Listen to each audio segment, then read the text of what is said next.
There's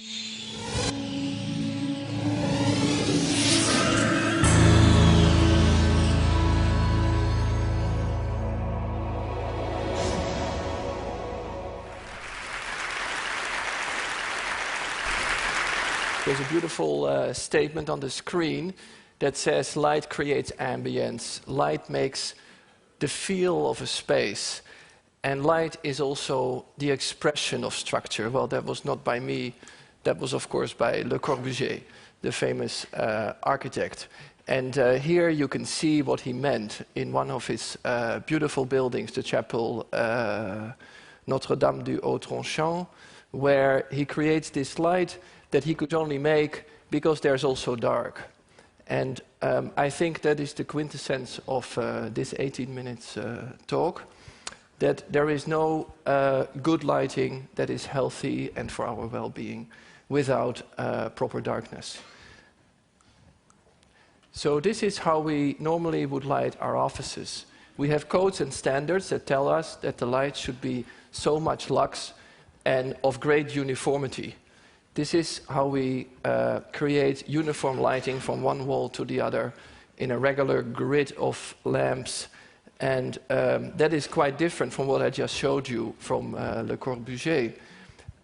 If we would apply these codes and standards to the Pantheon in Rome, it would never have looked like this. Because this beautiful light feature that goes around there all by itself can only appear because there is also darkness in that same building. And the same is more or less what Santiago Calatrava said when he said, light, I make it in my buildings for comfort. And he didn't mean the comfort of a 5-course dinner as opposed to a 1-course meal, but he really meant the comfort of the quality of the building for the people. He meant that you can see the sky and that you can experience the sun. And he created these gorgeous buildings where you can see the sky and where you can experience the sun that give us a better life in the built environment just because of the relevance of light in its brightness and also in its shadows. And what it all boils down to is, of course, the sun. And this image of the sun may suggest that the sun is something evil and aggressive, but we should not forget that all energy on this planet actually comes from the sun. And light is only a manifestation of that energy. The sun is for dynamics, for color changes. The sun is for beauty in our environment. Like in this building, the High Museum in Atlanta, which has been created by Renzo Piano from Italy together with Arab Lighting, a brilliant team of lighting designers who created a very subtle modulation of light across the space, responding to what the sun does outside just because of all these beautiful openings in the roof. So in an indirect way, you can see the sun. And what they did is they created an integral building element to improve the quality of the space that surrounds the visitors of the museum. They created this shade that you can see here, which actually covers the sun but opens up to the good light from the sky.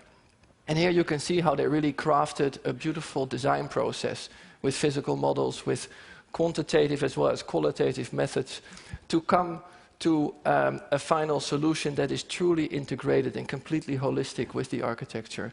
They allowed themselves a few mistakes along the way. As you can see here, there's some direct light on the floor, but they could easily figure out where that comes from. And they allow people in that building to really enjoy the sun, the good part of the sun. And enjoying the sun can be in many different ways, of course.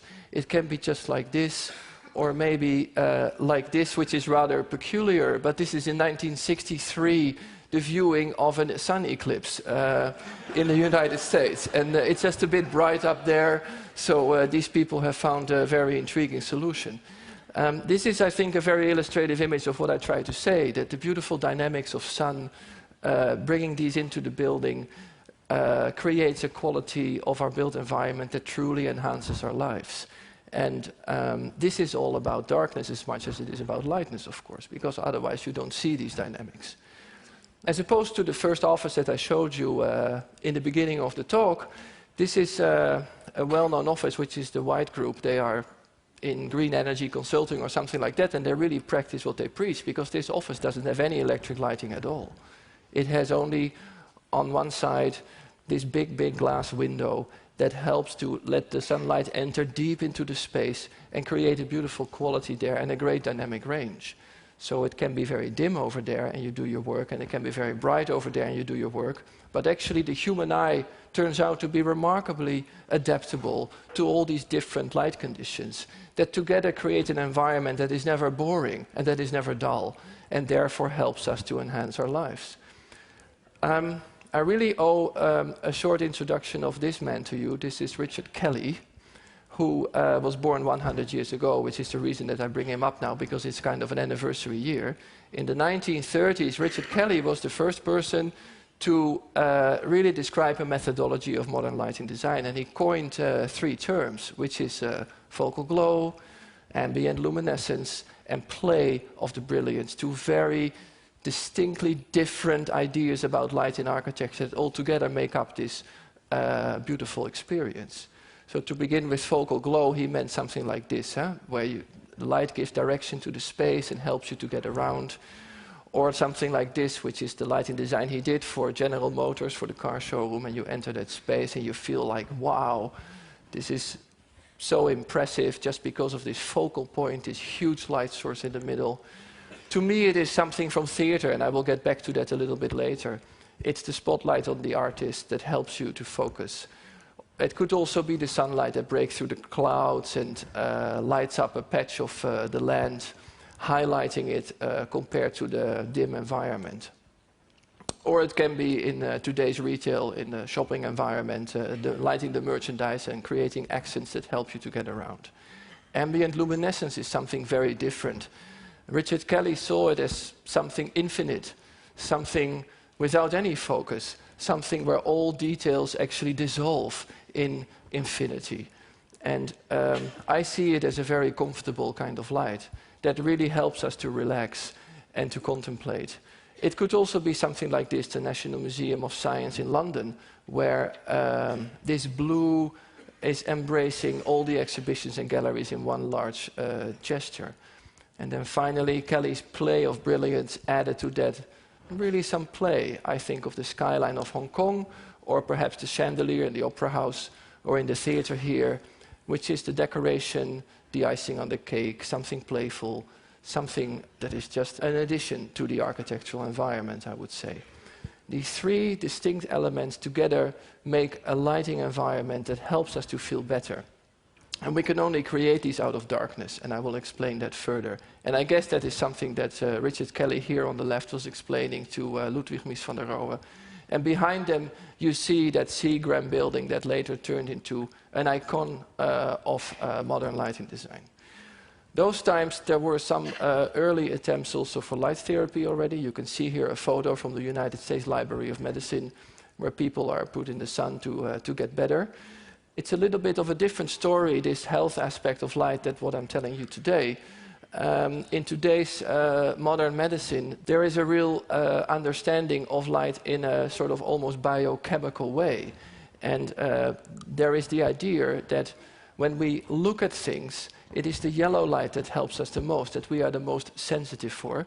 But our circadian rhythms, which are the rhythms that help us to wake and sleep and be alert and relaxed and so forth and so on, they are much more triggered by blue light. And by modulating the amount of blue in our environment, we can help people to relax or to be alert, to fall asleep or to stay awake.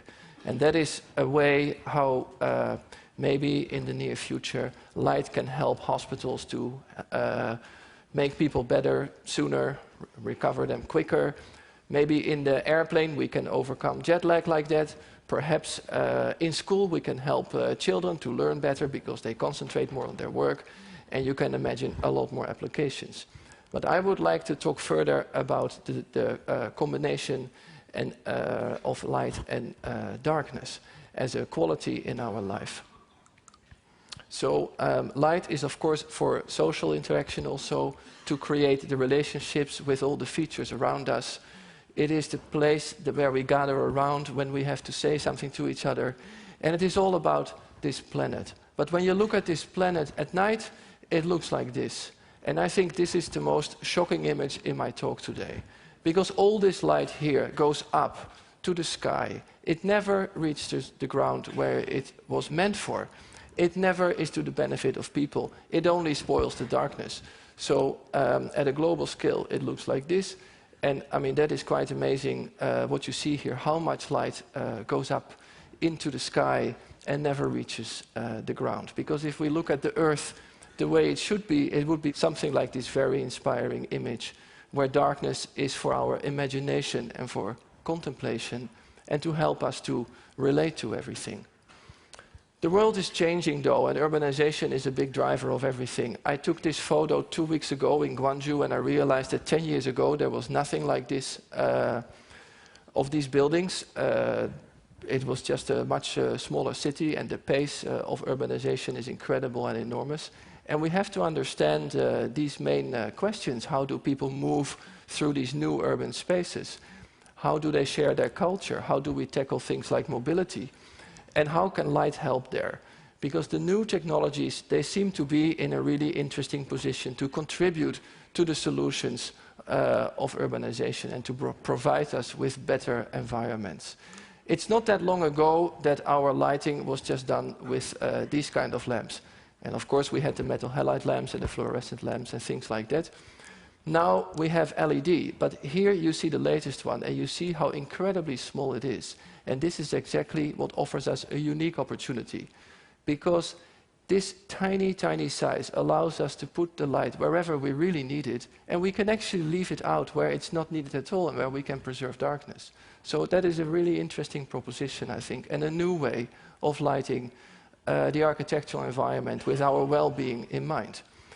The problem is, though, that I wanted to explain you how this really works, but I can have 4 of these on my finger, so you would not be able to really see them. So I asked our laboratory to do something about that, and they said, well, we can do something. They created for me the biggest LED in the world, especially for TEDx in Amsterdam. So here is it. It's the same thing as you can see over there, just 200 times bigger.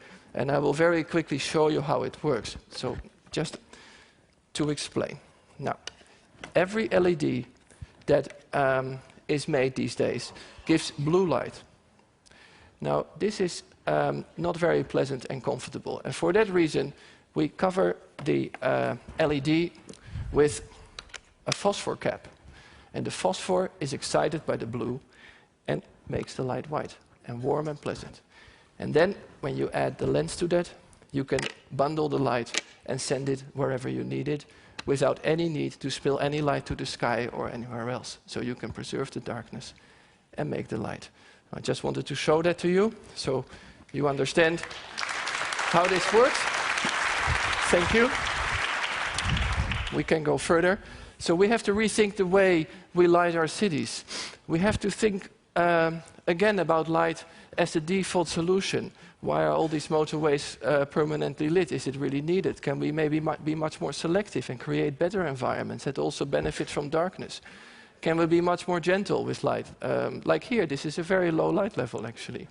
Can we engage people more in the lighting projects that we create, so they really want to connect with it, like here? Or can we create simply sculptures that are very inspiring to be in and to be around?